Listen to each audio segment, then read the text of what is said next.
years ago, in 1917, the US officially entered World War I alongside Britain and France, an event that shaped the outcome of the war, the history of the 20th century, and on a somewhat lower scale, the face of Colombia, since this was the occasion for the creation of contemporary civilization and later on the core curriculum. To mark this event, the French department and the Maison Française are honored to participate in a series of events organized by the cultural services of the French embassy, bringing a score of prominent French scholars to the US to present a series of work that has in the past 10 to 15 years reshaped the way in which we think about World War I. Tonight, we are thrilled to welcome to the Maison Française one of these scholars, Professor Nicolas Beaupré, who teaches at the Université Blaise Pascal in Clermont-Ferrand. Nicolas Beaupré is a very prolific author. If I counted well, he is the author of 11 books. Among them, a very important volume on the period from 1914 to 1945 in the very prominent and prestigious collections of the new synthetic history of France, the new definitive history of France at Belin. So he's the author of that very important, volume on that crucial moment, 1914-1945.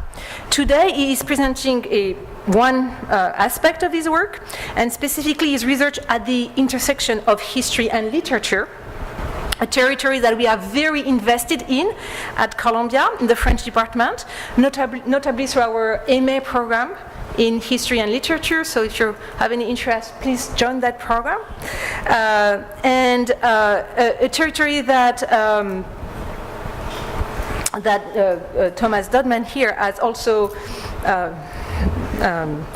investigated in his work. So this is really kind of a collective project in the French department, and we are very, very happy to have someone whose work really fits into that set of questions on the intersection of history and literature. So he's going to present his work on Écrire en guerre, Écrire la guerre, which is a comparative work between France and Germany between 1914 and 1920. It was first published in 2006 and received at the time 3 prizes, among them 1 prize from the Académie Française, and it was re-edited in 2016.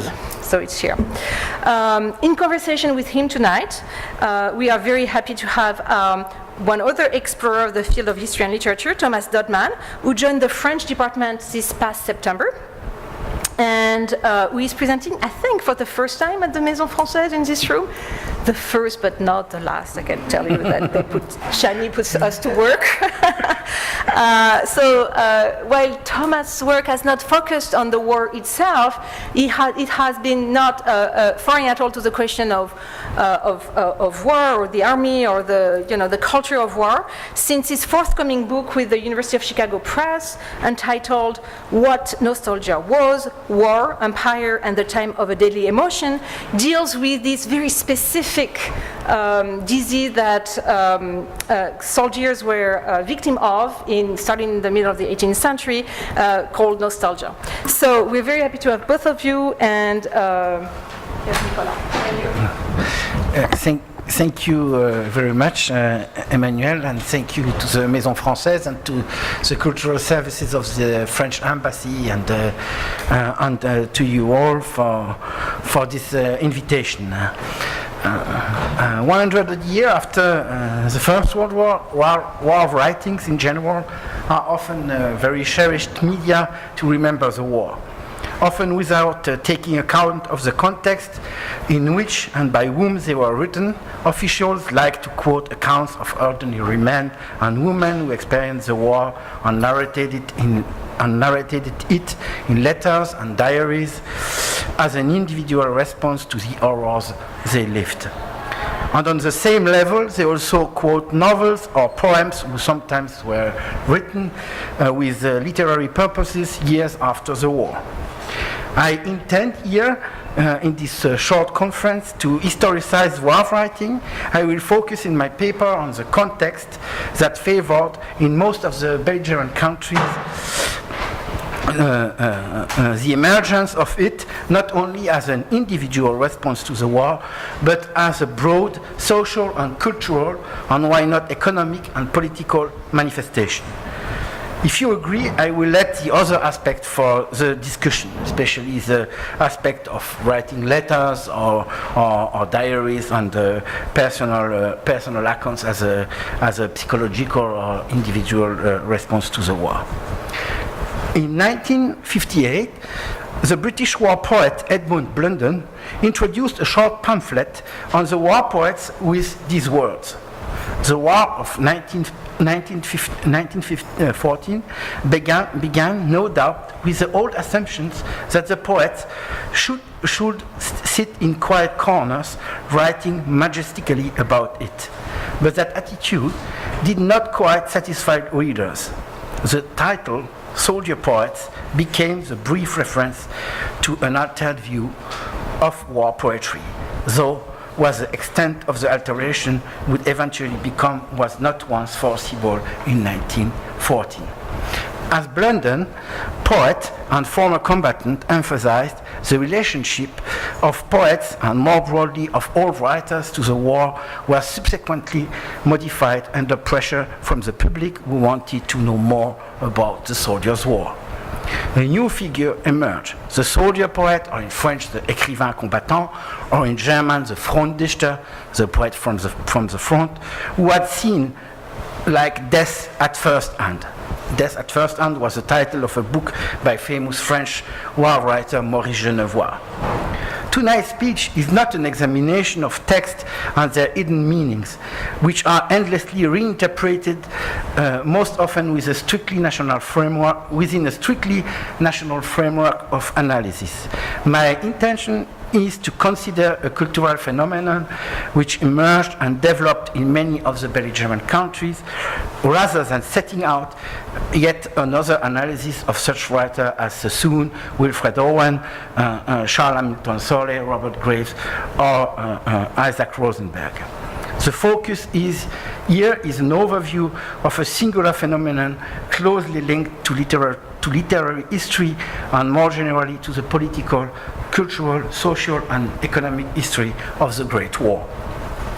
Structural factors explain the extremely rapid development of combatant literature, whatever its form. The first of these factors was the high level of literacy in the nations of war.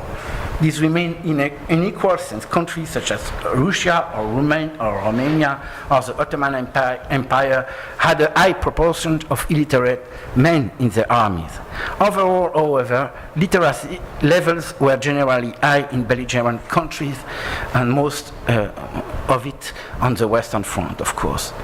This literacy, orchestrated by the states in the 19th century, was accompanied by a written discourse that legitimized the nature, form, and source of political power. As a result, these national or imperial discourses could operate as the bearers of cultural and political legitimation, and were mobilized immediately on the declaration of war. Although such reservoirs of images of the self and of others as ally and enemy were soon mobilized in a top-down campaign by the belligerent states, the so-called propaganda, they equally constituted symbolic resources on which societies, social groups, and individuals could draw. The specific form of World War I also played an important role.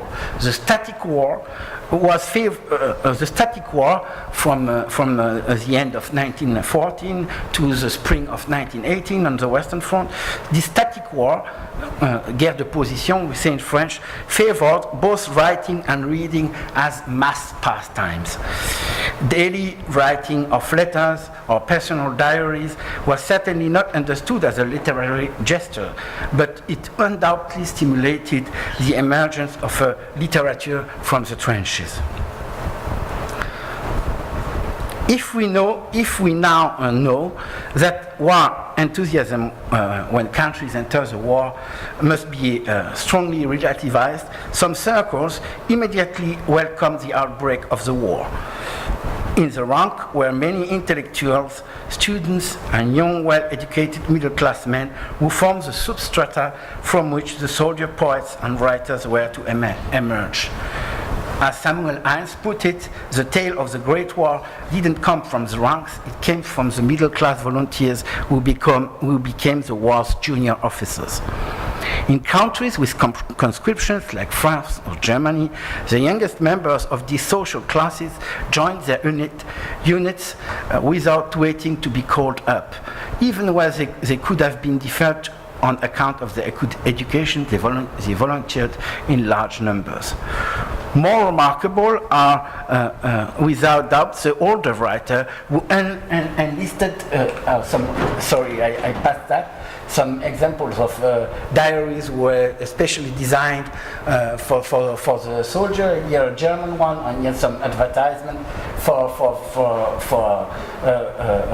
in French newspaper of special pens designed for soldiers, or also special diaries. These advertisements were very frequent in newspaper, and they show the importance of writing among soldiers. So I come back to my older writers with two examples, like Henri Barbus, who was born 1873, or Richard Demel, a German symbolist poet who was 10 years older than him. They both enlisted, and Barbus justified his own enlistment with an open letter to the newspaper L'Humanité, because Barbus was a socialist, explaining why he, as a socialist and as a pacifist, as an internationalist, he enlisted. Among volunteers from literary, artistic, and intellectual circles were in France a specific group. There was a foreigner and stateless man living in France who enlisted in the French army, and especially in the Foreign Legion, like for instance Guillaume Apollinaire or Blaise Sandra, or the Italian Ricciotto Canudo, or also Cotio Malaparte, who was only 16. Among them, one can also quote.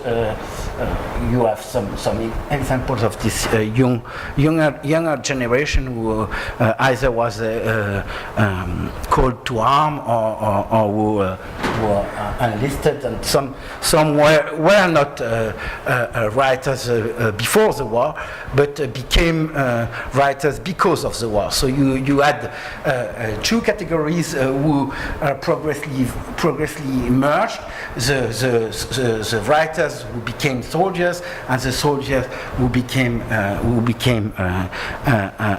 writer. And we will see that those two categories, they merge into only one: the soldier writers or the écrivain combattant.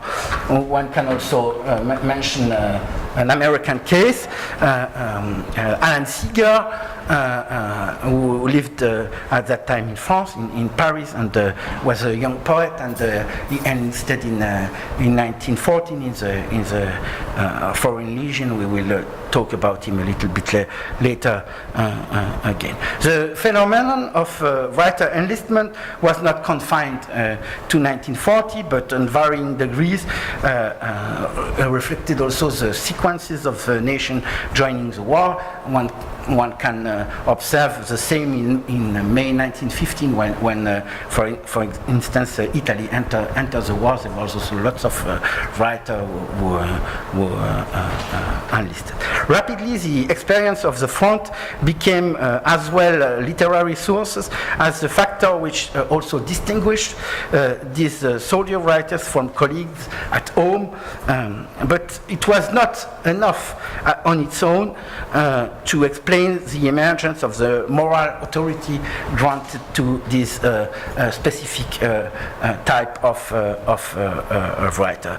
This front literature, as we called it, was of course not the only literary output of 1914 to 1918. There was lots of genre and authors, popular songs, dramas, poetry, novel, philosophical essays, most often written by authors who had no experience of the front. Sometimes with also big success in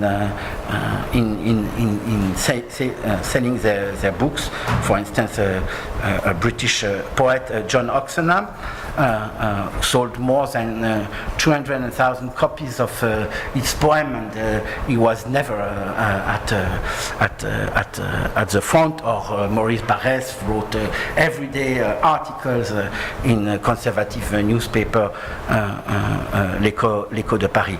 This was spectacular at the beginning of the war, when a daily newspaper received 1,000 poems every day. For instance, the Times of London received at least 100 poems each day in the first months of the war. And in Germany, according to a critic, Julius Bach, the Berliner Tageszeitung received 500 poems each day in August 1914, and a French specialist of war literature counted more than 2,000 French poets, war poets, which is also very enormous. The combatant writers and poets were far from alone in speaking out during the war. Yet, soldier writers would often see themselves as detached from a civilian's form of literature, and they use their position to claim particular qualification to talk about the war and its violence, and its violence. For instance, Barbus understood himself as a spokesperson for his comrades. And despite their small numbers, they became well-known and celebrated narrative authorities, even if they were competing with propagandists employed by military authorities or official reporters who were to describe the war in the right way. One of the soldier writers, a French one, Pierre-Alexis Munier, wrote in 1980s, "War alone can speak clearly about the war." It was a deliberate construction of a narrative authority of the soldier poet who berated the eyewash of bourrage de crin, of official war reporters, and more generally of the press or writers at home. This is a legitimizing rhetoric of the soldier writers themselves, but one must also observe that they were also constructed as a new category of author, not only by themselves, but also by the literature authorities, such like critics and literary prizes, or literature journals, or even newspaper. The publishers, of course, they used these new types of war writings, and they welcomed the books in their catalogs. They created special collections for war writings, such like, for instance, in Germany, the Ullsteins Kriegsbücher, They were very small books, very practical, very handy for the pockets, and quite cheap. And most of the Ullstein's Kriegsbücher were written by officiers and soldier. Or there is in France there was also lots of collections of war writing, such as the series Mémoires et récits de guerre by Hachette, or the series Bellum by Georges Crève. You can also see there was also advertisement for books in all forms, and the Feu was a very good example of it. It was published as a feuilleton in a newspaper, and then as a book.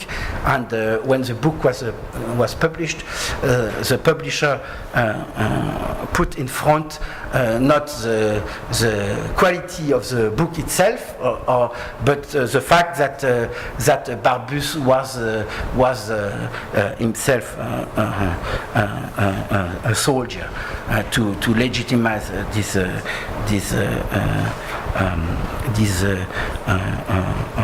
publication. The literary prizes, they played the same role. For instance, the Prix Goncourt during the war, the Prix Goncourt was awarded only to books written from authors who had a front experience. It was the same in Germany with the Kleist Prize, which was also a very prestigious prize, or the Académie Française in France awarded dozens of prizes to authors and writers from the front, and one must also say that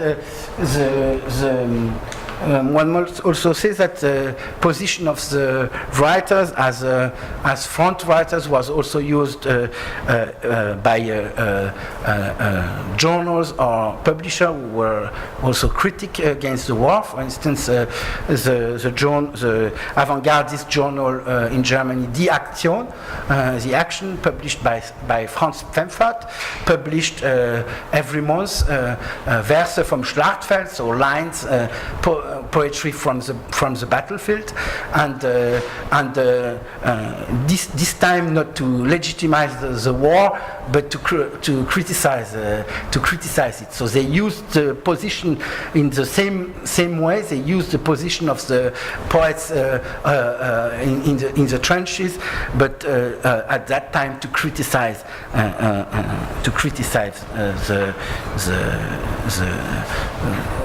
the war. One can also mention in France from November 14 the publication of a monthly bulletin des écrivains. In 1914, it was a bulletin des écrivains. In 1915, des bulletins des écrivains de 1914. In 1915, bulletin des écrivains de 1914-1915. In 1916, bulletin des écrivains de 1914, 1915, 1916. In 1917, bulletin des écrivains de 1914, 1915, 1916, 1917. In 1918, bulletin des écrivains de 1914, 15, 16, 17, 18, and so on. And after the war, it converted into the bulletin des écrivains combattants, because the French combatant writer, soldier poet, they founded at the end of the war in June 1919 an association des écrivains combattants. The critics were also very often they didn't trust themselves to criticize the front literature. There is a good example. Rémy de Gourmont was the director of the one of the most famous literature journal in France, the Mercure de France. And he wrote an article about not the death of the poet, but the death of the critic, because the critic were not critic anymore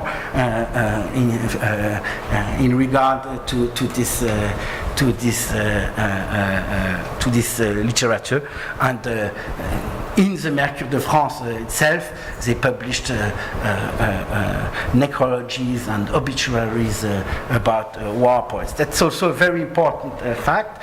The writers, they were not only writers, but they were also heroes and martyrs of the nation. There was a cult given to the poets and to the writers who died at war, and this cult was instrumentalized mostly in a patriotic way, or but also sometimes for other reasons. For instance, August Stramm. August Stramm was a very famous German poet, and a very avant-gardist one. He wrote in the journal Der Sturm, the Tempest, one of the leading with Die Aktion, one of the leading avant-gardist journal in Germany, and he died on the Eastern Front in the fall of 1915, and there was by those avant-gardist circles from the Sturm, there was a cult of August Stramm during the war. At every occasion, they read his poems, and his death was also used to defend the very avant-gardist nature of not only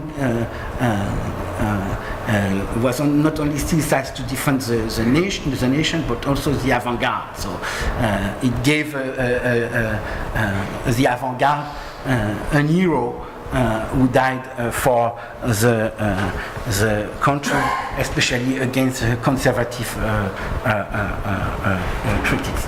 You have a very famous example in Britain of the cult of the dead poet till now. There is a poet's corner in Westminster Abbey who was installed in the 80s with the names of the most famous of the war poets. And speaking from Alan Seeger again, the U.S. American poet who enlisted in 1914. He died during the Battle of the Somme on the 4th of July of 1916, like Rupert Brooke, he had foretold his death in a very famous poem which turned iconic. I have a rendezvous with death at some disputed barricade when spring came back with rustling shade and apple blossoms fill the air. I have a rendezvous with death when spring brings back blue days and fair, and I too my pledge word I'm true, I shall not fail that rendezvous.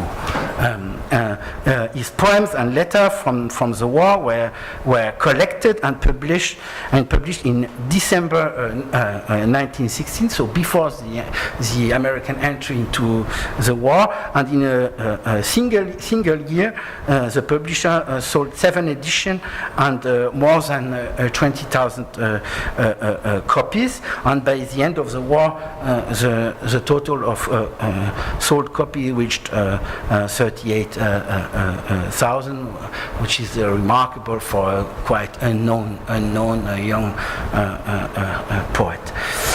During the war and then after it, there was a cult arose devoted to this dead writer. In France, the obituaries to writer killed in the war took a very systematic character. with the already mentioned monthly Bulletin des Écrivains. Every month there was in the Bulletin des Écrivains a list of the writers who were killed during the last month, and every month 2 or 3 or 5 necrology obituaries written by other famous French writers. For instance, the Bulletin opened in November 1914 with an article from Maurice Barrès about the death of Charles Péguy. And in France there was also 2 collections of anthologies of writers and poets killed in action, one published during the war and one published after the war by the Association des Écrivains Combattants. And in 1927 560 names of these écrivains combattants who were killed during the war or who died during the war were engraved on the Panthéon walls in Paris. The death of the soldier writers plays then a very important role also in the legitimation of war writer, and also in the legacy of war writings after the war. But writers' death in action can not on its own explain the legacy of all the works of the war poets or war writers. All the former belligerent nation experience in varying degrees a second wave of war literature in which the writers were often former combatants who survived the war and who sometimes had no previously spoken on the subject or only marginally. For instance, this second war took place in the late 20s and the early 30s. One can quote, for instance, Gabriel Chevalier, La Peur, a novel from 1930, Jean Giono, Le Grand Troupeau, 1931, the first chapters of the Journey to the End of the Night, Voyage au bout de la nuit by Louis-Ferdinand Céline in 1932. In America, A Farewell to Arms from Ernest Hemingway, 1929. Or a book less known, Generals Die in Bed from Charles E. L. Harrison, 1930, or the very good incredible book Company K by William Marsh, 1933. I don't know if you know this book by an American writer. It was translated in French 2 years ago. It's an incredible book about the U.S.-American experience of the First World War. Very unique, very modern, and also a page turner. When you begin it, you cannot do anything else than finishing the book. One can also take other examples like the Australian Frederick Manning, very good book, also A Private Suite, a very ironic title, or the English writers who during the war wrote poems. They wrote in the late 20s and 30s, they wrote novels or personal accounts like Richard Aldington, Death of a Hero, 1929, Robert Graves, Goodbye to All That, 1929, and Siegfried Sassoon, Memoirs of an Infantry Officer, 1930s. They all returned to their experiences of the war at the end of the 20s. Debates, sometimes very heated debates, also occurred at the same time in the late 20s. Other pictures of the stylization of poets, of writers as the heroes. Of course, Apollinaire, despite the fact that he was not killed in action. He was only wounded during the war and died from the Spanish flu 2 days before the armistice. One example of the very heated debate was the publication in 1929 and 1930, at the same time when the fictionalizations, when the novelization took place of the war literature. Jean Norton-Cru was himself a veteran and also a professor of literature in the United States, closely examined and criticized 300 works of French war literature, and his normative belief that war literature should adhere to imperative truth divided the war poets. Some took his defense, others were very critic.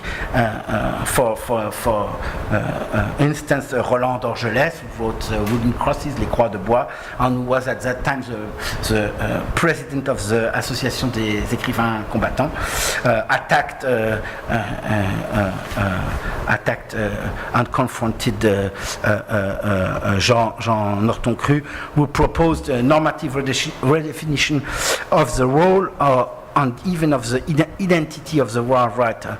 By no means did all veterans agree, and it was a lively polemic that followed the publication of those two books. At the same time, there were also heated exchanges in Britain over books by Richard Addington or Robert Graves, or in Germany over the most successful war books of the First World War in all the world, All Quiet on the Western Front from 1929. Ultimately, and such polemics illustrates that what soldier writers wrote mattered. People took them and their works very seriously, as we 100 years ago, after 100 years after, always do. Thank you very much for your attention.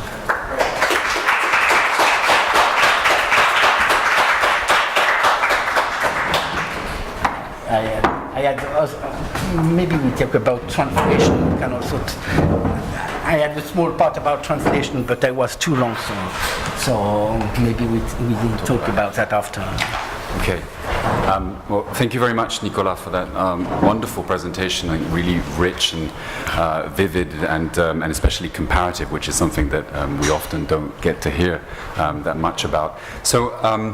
As a 19th century historian, I have to say I'm full of envy because I don't get to work with these kind of sources. There are not so many authors, there's not so much representation of wars available, and so I dabble in a lot of this myself. I think in the American Civil War. In the American Civil War, Civil Wars, right. Also because some forms of the war were quite similar. Absolutely, with the First World War, the Trench War, and the soldiers, they also had time to read and to write. They also were massively literate, not as massively as in the First World War, of course, but there are some similarities and some parallels that can be drawn. But in the First World War, it's very systematic, I think. I take that as a summation to be more comparative myself, which I will strive to do in future work. But so I have a couple of questions, and the one I want to start with is really relates to the presentation, and the fact that you really presented so the appearance of the soldat combattant, the war poet, as a type, as a sort of total phenomenon with a sociological grounding to it, cultural grounding to it, obviously, an institutional level of how this gets of how this type appears. And central to that is obviously what you brought up right at the end, the figure of the witness, right, of the témoin. who has the authority, the legitimacy, because of the experience to talk about this experience of war, and yet, of course, it's also a very fraught category. Yeah, it's a social construction. It's a social construction, one that we often tend to associate to the Second World War, to the experience of the Holocaust. The moral witness acquires much more significance in that respect. So I was wondering if you could just elaborate a little bit on the tensions that appear right from the beginning between the imperative of documenting the experience of the war in a sort of positivist, almost transparent, at least sort of ostensibly transparent sort of way, with a récit perhaps yes. of the war, and the more literary aspect of it, of actually trying to make sense of the war experience as in a literary phenomenon. Where does literature sort of fit and in? also using the war experience to create a specific form of narrative, right? Yeah, of narrative, right. of poetry. Right. Yeah. And yeah. then I'll get more into the details of the literature itself. But if you could just elaborate a bit on yes, this. I think the intentions of the authors of these types of literature, they are very various.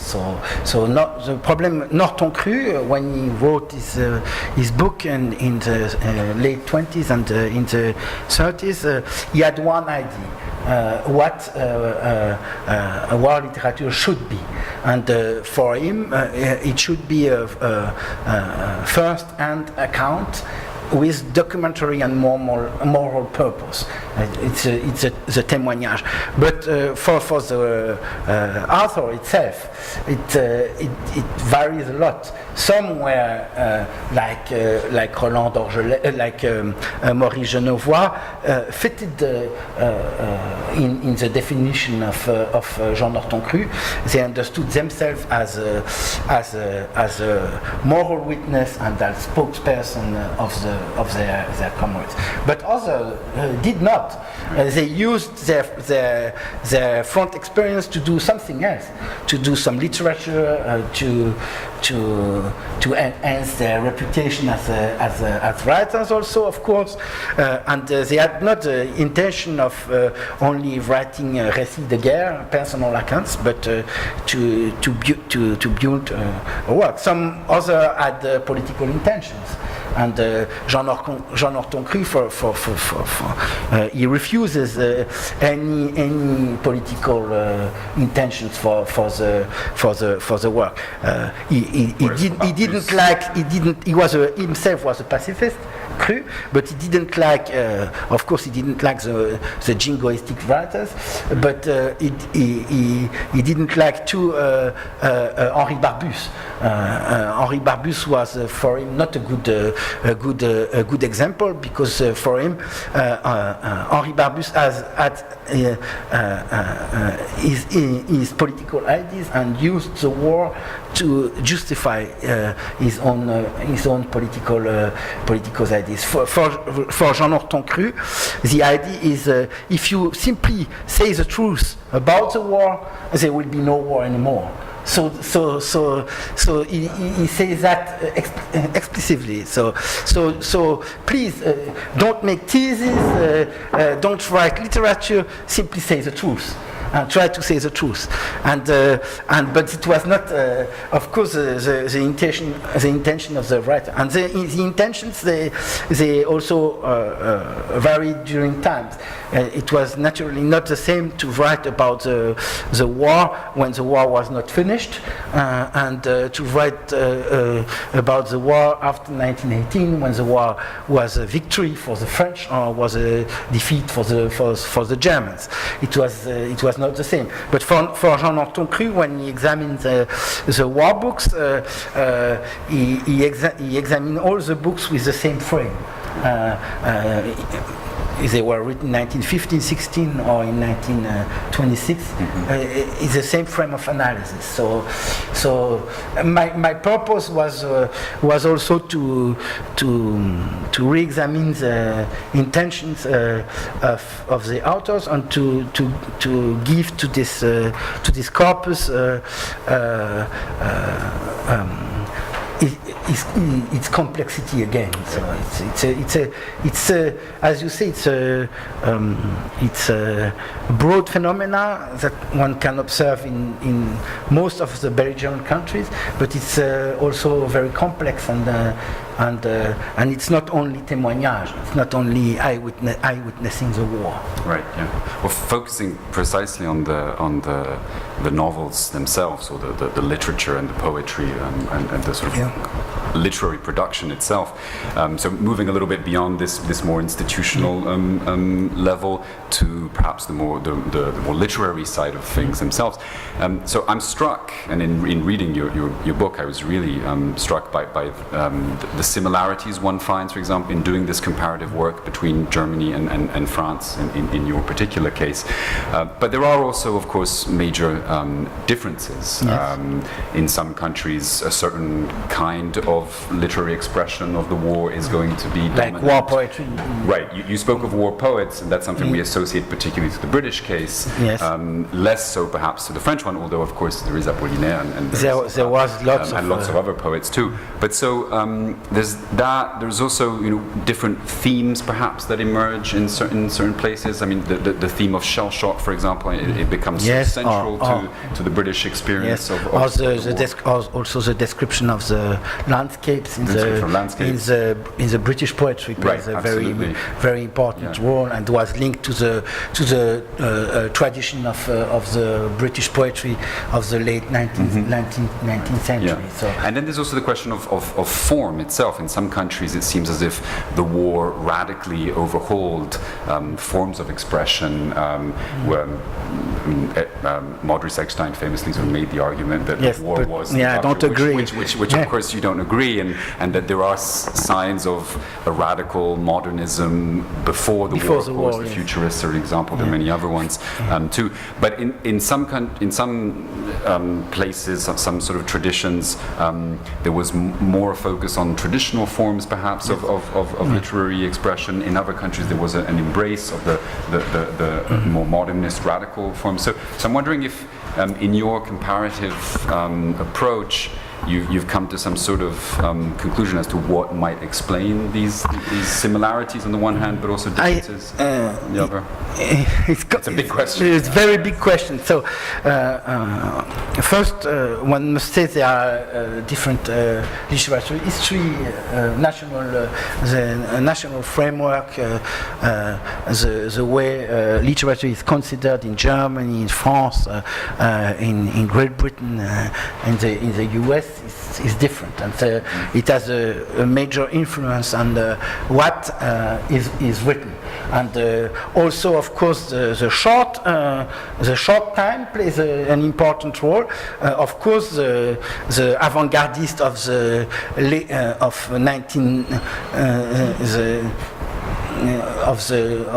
the year just before the war, they continued and they experimented their own way of writing, also of drawing during the war. Apollinaire invented his own form of poetry writing before the war, but the war was a great field of experimentation for his literature, especially for his calligram, the mix of writing and drawing. And the most conservative and traditional writers, they wrote in the war in a traditional and conservative way, also in their national tradition. But one also must say that the way in which the war was remembered plays also a role. So, for instance, in France there was a war poetry very at that time, but it wasn't memorialized. It's forgotten.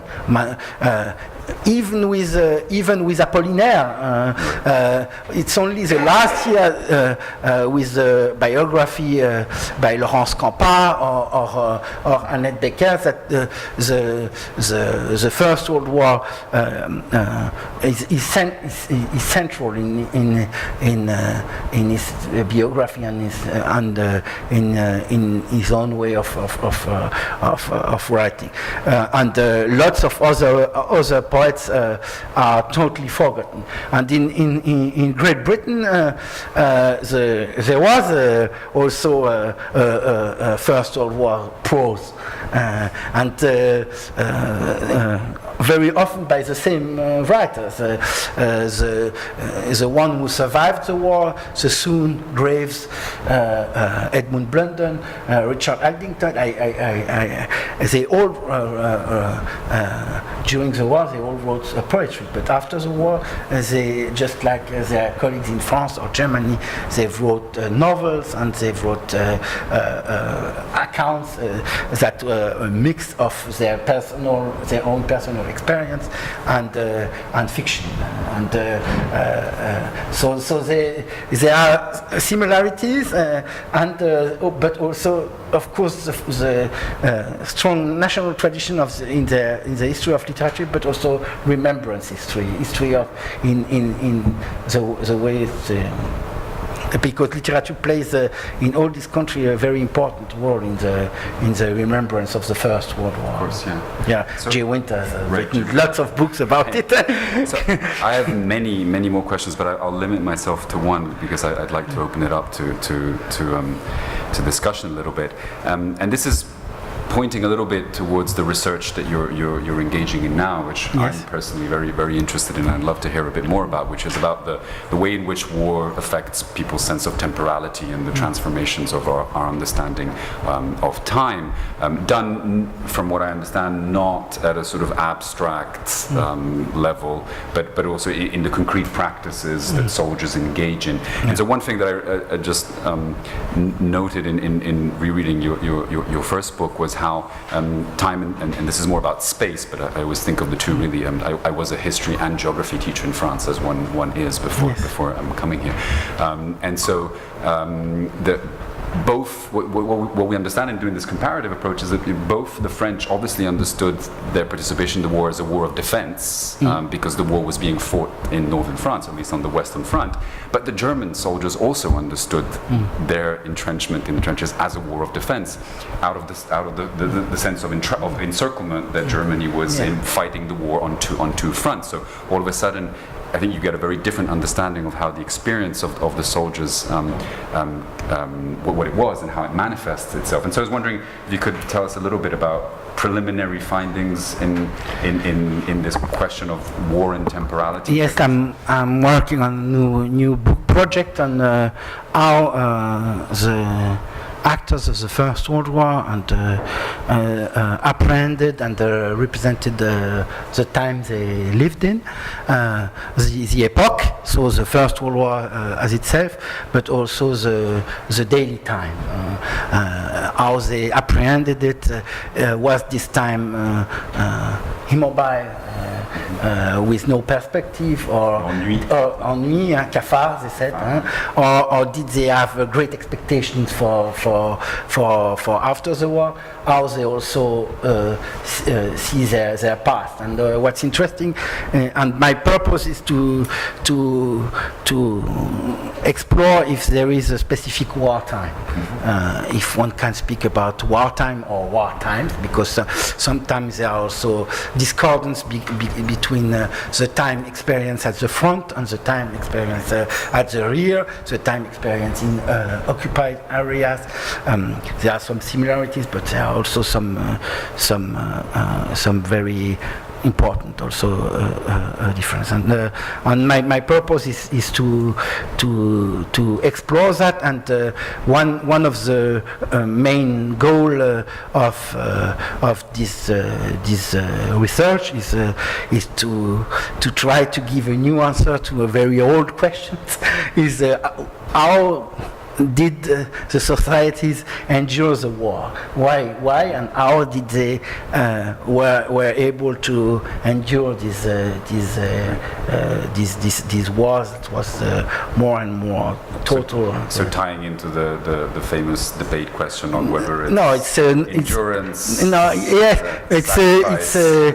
It's a way to go out of this debate, and not in this debate, but more. For those of you who are not familiar, this is more out of it, and astonishingly, I reread the sources of my early works. Now I'm very old, so my first works on the First World War are now 20 years old, and it astonished me how I didn't see things at that time, and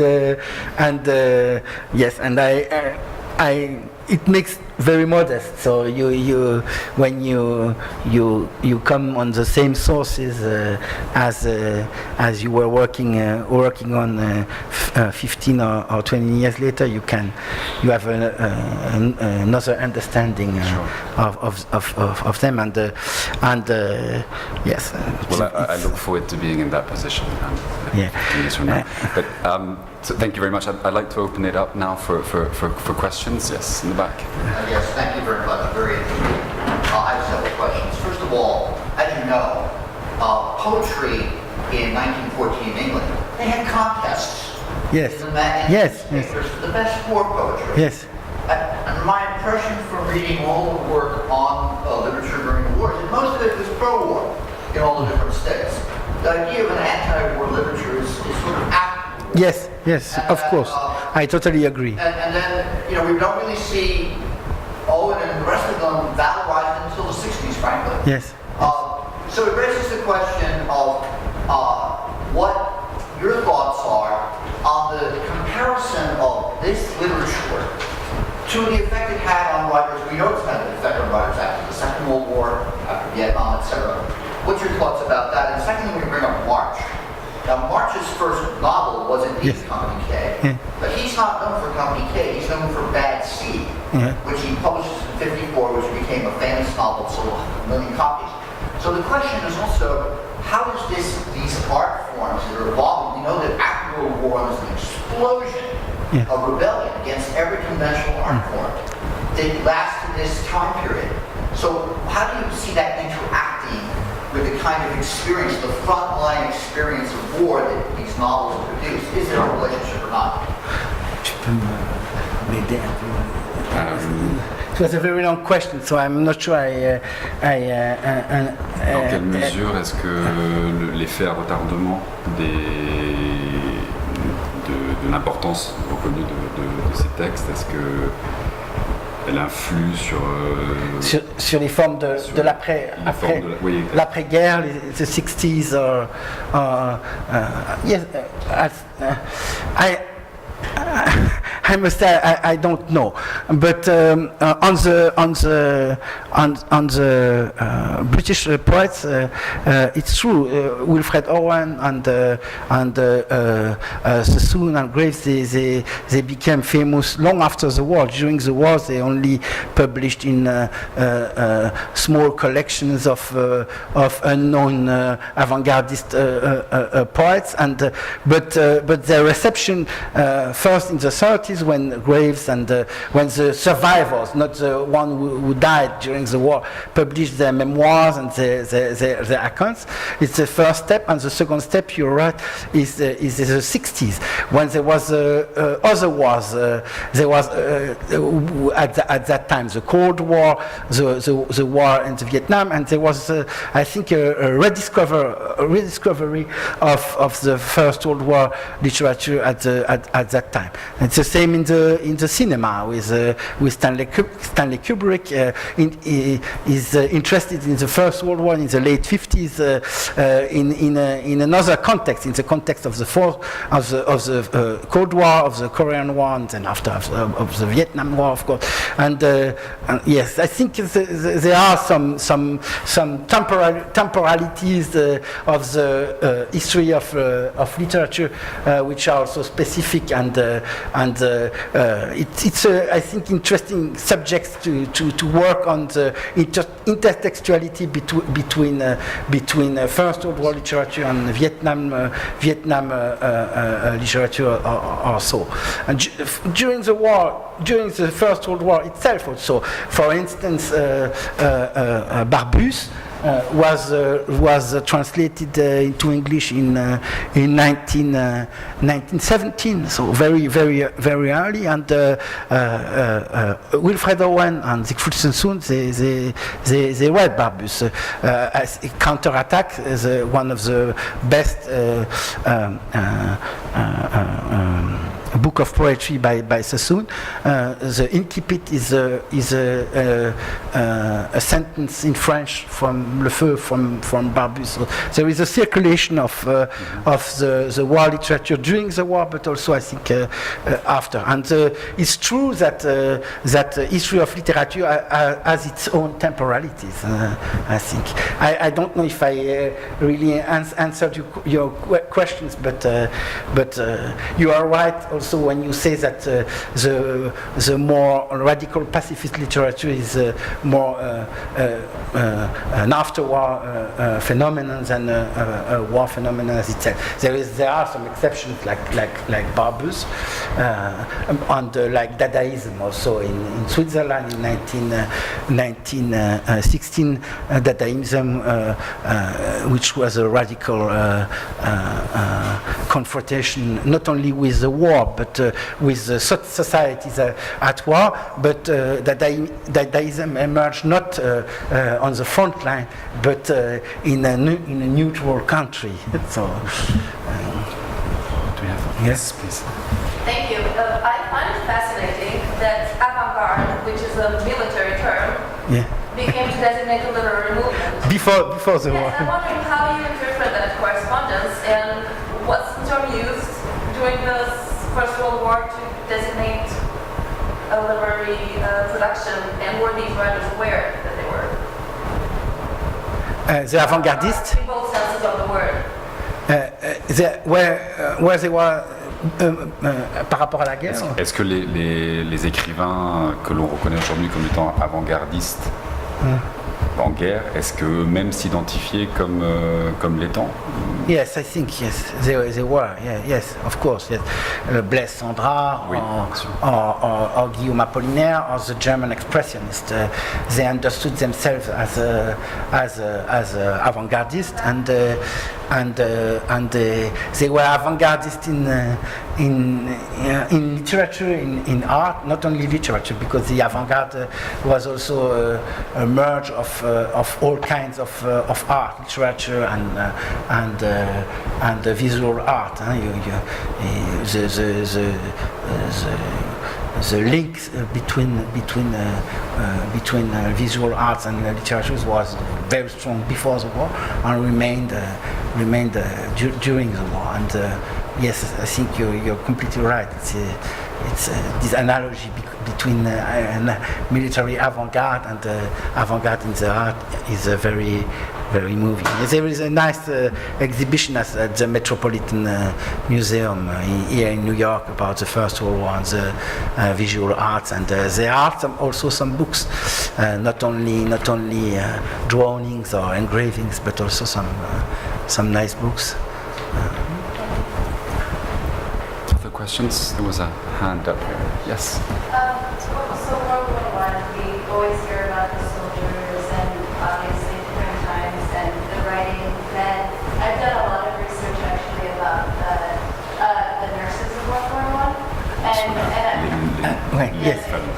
Yes, there was also. Yeah, so and I was wondering, just from a literary standpoint, were there women writers during this time? Yes, there was.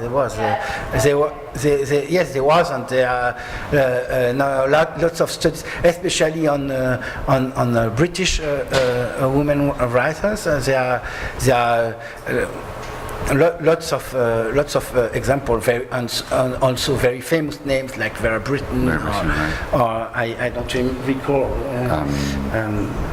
But they wrote during the war. Yes. Vera Brittain wrote during and after published after the war. But she wrote. It's also interesting because she wrote a diary, which was meant to remain private. But after the war, she turned from a diarist to a writer, and also because of the war and because of its own experience of the war, she lost her brother and her fiancé. But there were female writers and poets in all countries, and especially among also nurses who wrote personal accounts, just like soldier but they all. Of course, they didn't have the same public influence as the soldier, because the soldier was the central figure of the mediatization of the First World War during the war itself, and of course after it also. But nowadays there are also some publications about women diaries or about women correspondence, and lots of research are done on this topic. I only worked on the men, on the soldier, but it could be also the theme for another conference. Our masculinity was shaped by the First World War literature, but I think it's a theme for a PhD in itself, but very, very interesting theme, of course. The question that really raises the question of the witness, and can a witness of war only be a combatant in the war? I think it's an interesting question to explore. And I think for me the best novel on shell shock is The Return of the Soldier, right? Which is and one of my favorite poems, war poems, The Song of the Mud, is written by a woman. right. In homage to the soldiers. Right. Okay. There was a question here. No? I have a question in my head. Okay. Well then. So speak it out. I've just finished reading Robert Graves' Goodbye to All That, which I think appeared in 29. 29, yes. And you can't help but be struck by a certain kind of ironic attitude toward the war. Although there are moments when he describes his deep friendship with Sassoon and other people who I can't think of right now. And it strikes me as being a very typical view now in our history, but I'm wondering if it's treated back then, as I get it, as unusual for a former soldier to write in this. It's a big debate in the historiography of the British literature. Paul Fussell, one of the most important book, who I think was published in 1975 or 76, wrote its entire study about the irony of the war poets and the war writing. But nowadays, some other scholars like J. Winters, they criticize this point of view in the same direction you pointed in pointing out that there was like Thomas said, very traditional forms of representing the war, of also religious forms were very important. were very important. And when Grace published his book, he was attacked because of that, and there was also doubt about the authenticity of what he was written. But I think Goodbye to All That is a good example for the genre of war writing, which is practically not a genre in itself, or not a literary genre. It's between the account and fiction. So it's very difficult to in France we say the pact narrative, to understand the pact narrative. So the narrative pact. The narrative pact between the author and the reader. The reader. Is it fiction? Is it personal accounts? It's one of the characteristics of this literature. Even the books like Barbus, who are novels, there are subtitles. Barbus is subtitled Journal d'une escouade, Diary of a Squad. But it's a novel. And there are other examples like Hans Jünger. It's the same. He's writing an account, but it's written like fiction, with dialogues, with descriptions. It's like a novel, but it's not one. So it does raise the question of memoirs. Yeah. How much fictions. Yeah. But in the case of the war, this question is extreme, I think. Go ahead. Yes. So this question of the after writing that tends to be more critical. So recently I read the translation in English of Chevalier's Fear. Yeah, very good book, yes. Yes. What struck me was the explanation that it hadn't been circulated so widely because it came out too close to World War II. Now, that seemed very interesting, that it would be possible for literature that seemed to come out a little later to just automatically be anti-war, whether it was structured as anti-war literature or not. And my question is, how widespread would that have been, that this particular literature was in danger of changing the attitudes toward World War II? Yeah. Also, vast question. So, in the case of France, it is true that the novels or the books written in the late 20s and the early 30s were very mostly pacifistic, but one must also say that the French veterans were pacifistic. So the writers were again kind of spokesperson for their comrades. They were patriotic during the war. They wrote patriotic books, and other writers, not only the same. They were pacifist in the late 20s, and they wrote a pacifist book. In Germany, it's very different because of the defeat, and in Germany we only mention All Quiet on the Western Front with some reason. It's the most successful war book in the world at that time. And in Germany, Remarks sold more than 1 million copies only for Germany. But at the same time, nationalistic writers or even National Socialists, they had similar successes, and there was a strong rupture between two very opposite kind of literature, or one must say three, because there was also a traditional conservative way to write about the war. And in France, it's true that the literary field at that time was dominated by pacifist literature. There was also some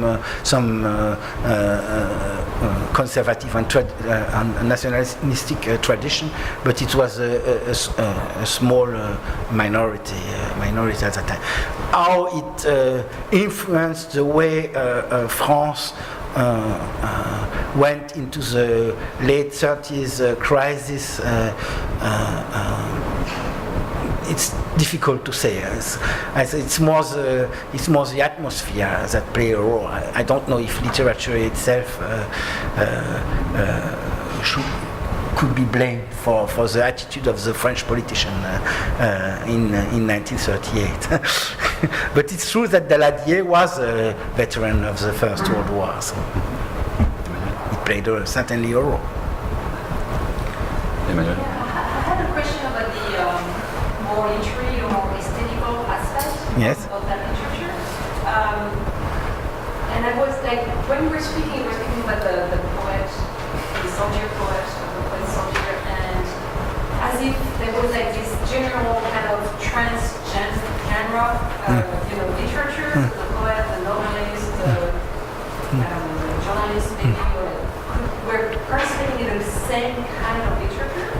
And on the other hand, everything you said about the question of the témoignage, from the polemic around the truth, vision of what the middle-class literature should be, led me to think that, maybe I'm wrong, but so correct me if I'm wrong, that there was almost like a new genre that was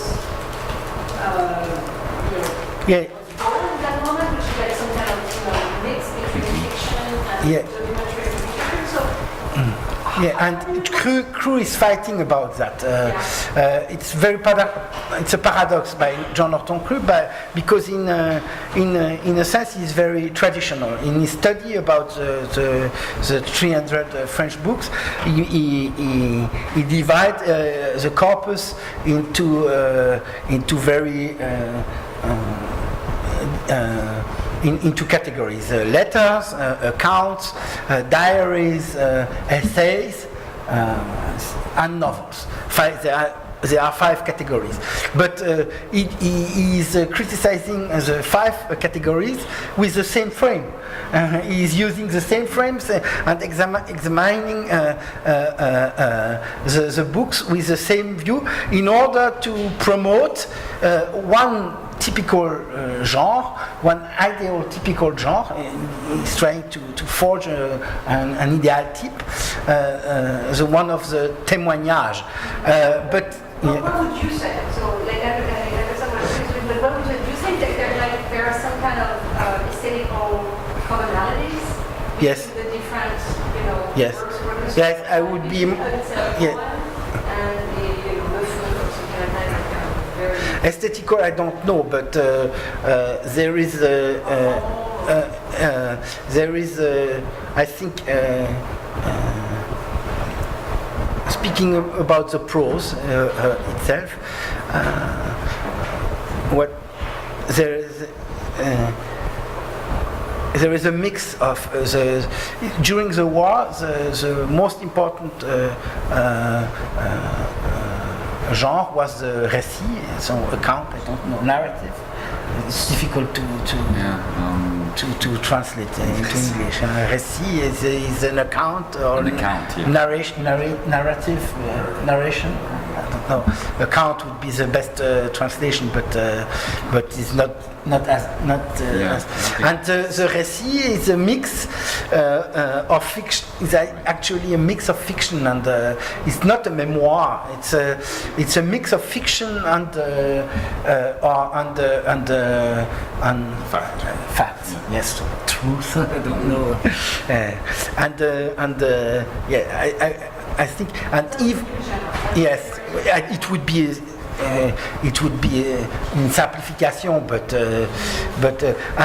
and this has also an influence in the late 20s, because in the late 20s there is undoubtedly a fictionalization of the war experience. So the part of the literature is more important than in between 1914 and 1918. I quoted the big names, Marche to Giono, to Céline, but also Chevalier, La Peur. But even in those fictions, in those novels, there is also an important part of non-fiction, of course. And even by All Quiet on the Western Front, the project of Erich Maria Remarque is clearly to write a novel. It's not to write a novel and not an account. But the critics, they are not criticizing his novel in a literary sense, but they are saying he was not at the front. He cannot write what he is writing. But it was not. He's a novelist. He can write what he wants, even if he wasn't at the front. He was at the front, but the critics they focused on that. So it showed that also they had political intentions in doing that. It also shows the continuities of the representation of what war literature should be, even when it was fiction in the late 20s or in the early 30s, and in that sense, maybe it also plays a role after the Second World War and during the Cold War or the Vietnam War. Do you have a question? And then those will be the last two questions. Let's see. Censorship. Yes, very interesting question. Yes, I was at the Lycée Français today, and there was also a question about censorship. I will only speak about the censorship of the literature, because there is another censorship, the one of letters, the contrôle postal. It's another story with other actors, with other purpose, but also, of course, there was a censorship in all countries, but the censorship was far less severe with war books and war poetry, and especially because they were also written by soldiers, by people who were at the front, as it was with newspaper, for example, for many reasons. Because the first purpose of the censorship was the non-divulgation of military information. For instance, where the regiments were, description of weapons. It was for books published months after the events they described. This aspect was not so important. But one can see in the archives of the publishers that the publishers they were writing to their authors, be careful not to mention the village where you were, and so on, and to say in what regiment you were, or some disinformation were sometimes conceived, but not every time. And the censorship, there was also evolution during the war. It's a bit like the attitude vis-à-vis the soldiers was more severe at the beginning of the war, and from 1916 on was less severe. So even during the mutinies. Yes, even in 1917, 1918. So. The mutiny is, of course, another story. It was forbidden to speak about it in the newspaper, but there are accounts of the mutinies in some war books. Of course, these were published after the war. So, for instance, there is a chapter on a soldier shot at dawn in Dorgelès, or in Léon Vert books, and the books that were published in 1919. 1990s. Those parts were censored. But if you take the example of Le Feu from Barbus, he was not censored. He was published as a feuilleton in L'Œuvre, in a leftist journal and newspaper, and then as a book, and was not censored. Other books who were far less critic, like Maurice Genevois or Duhamel, they were censored. It depends also on the censor, and the censors, they were colleagues from the writers. Mostly they were journalists or writers who were embusqués at the censure in Paris, and who personally know the writers they were to censor. And for Barbus, it is known that he knew the censor who was working on his book, and it's probable that that played a role. And Apollinaire himself, when he was wounded, then he didn't return to the front and became a censor of the. Yes, he worked at the censure des livres, and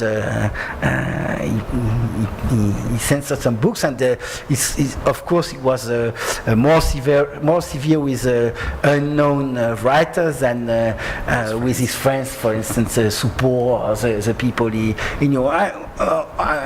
You can say that, see that in the archives of the censure, because you have the name of the censor. There are some